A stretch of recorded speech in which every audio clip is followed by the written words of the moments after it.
Property refurbishments for free. How is that possible? How can we do that? How can we achieve that? Because wouldn't it be fantastic if you could have a free, fully refurbished property that you don't have to finance, get involved in?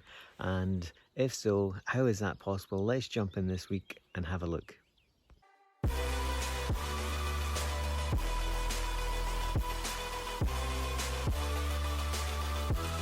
So in terms of trends and or tenants, the exciting thing about this space is that tenants actually spend, we've touched on before, a lot of money on your property. We've talked about the one, I got a little bit excited and I went ahead and told you about that, where 4 tenants spent 2.3 million.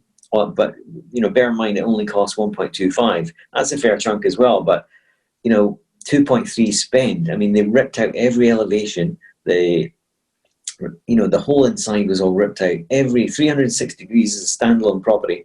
360 degrees of elevations were ripped out and rebuilt. And now the property is worth a hell of a lot more. It's tipping on 4.25 now. Plus, we're just about to go into our first round of rent reviews there as well, which is really nice. So it's probably going to be worth 5 million by the time we get through the rent reviews. But we'll touch on that in another module, in the module on adding value. So in terms of smaller tenants, they can be very, very good for as tenants as well. I mean, as long as they can tick the selection criteria, which we'll cover next week. The selection criteria when you're dealing with tenants and properties is absolutely critical. And picking the right area, picking the right tenant, the right property, and the right kind of demographic alignment is really, really important. We'll cover that next week. But it's just to say that small independents are actually on the rise, and you won't believe one of the slides coming up that will tell you what kind of tenants are expanding the most this year and the year before. And it's in fact, here it is here. So if you have a look at the slide on the picture on the left, these are the top 10 growing retail categories. And it's from a company called Local Data Company, localdatacompany.com. And I would write that down and maybe download the report. It's really revealing on leisure specifically across the UK, and it shows you trends, which is great, because if you can anticipate, remember Tony Robbins, anticipation is the ultimate power. Having this kind of data at your hands when you're picking your tenant, or a property with a tenant, to make sure you're aligned with the kind of trends that's happening. But look at the barbers up here. That really kind of blew me away. That last year, for half the year, barbers opened an additional 349 shops, which is, I find, staggering. The number after that is even more staggering. It was not quite double, it's 600 and something. But, incredible. On the right, public houses, biggest loser. Despite Wetherspoon's trading socks off, there's a lot of public houses still in demise. In fact, since 2008, 28 pubs a week have closed, which is quite incredible. And one of the case studies is actually an old pub restaurant with flats at the back, and that was a 10x growth, and we'll go into that very soon. But being aware of trends, being aware of what's going to happen coming down the line is really, really important.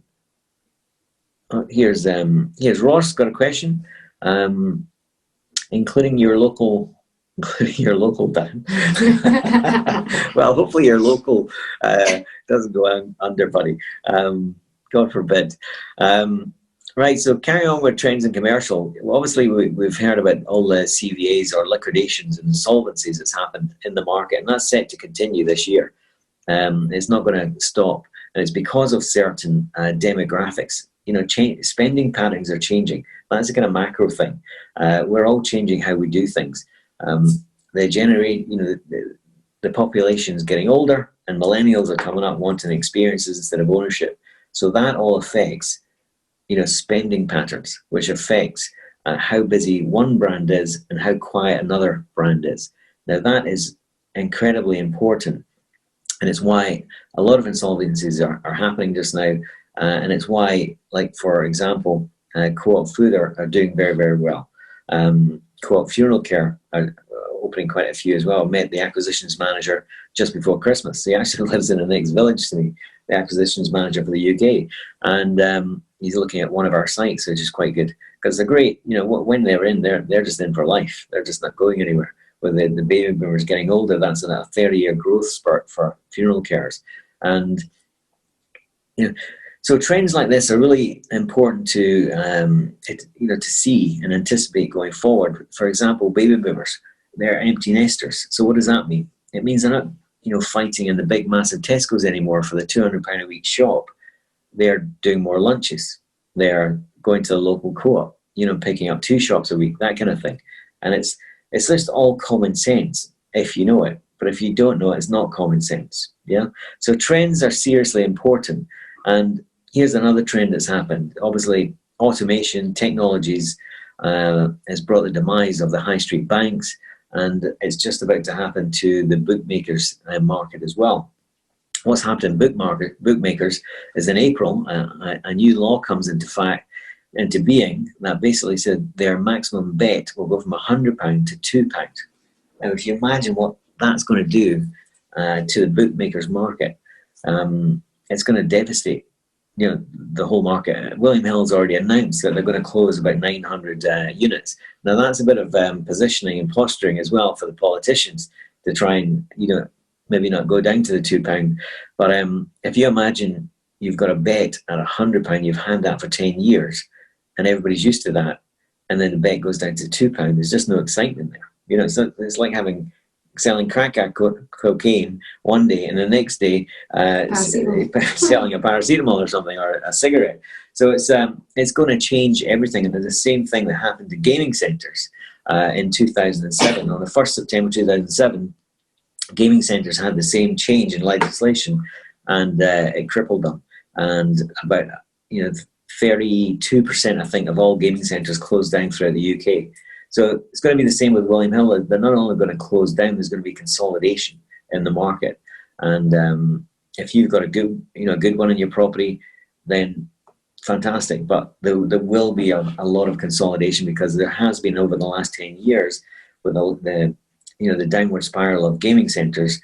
There's been a proliferation of bookmakers opening up all over the place. So that's now going to go in reverse. So knowing that and anticipating that going forward, if one of them is possibly in your portfolio and you're buying a property and they're in there, you've got to be mindful of that and wary of that, and perhaps make sure you don't jump into something that will not be here very soon.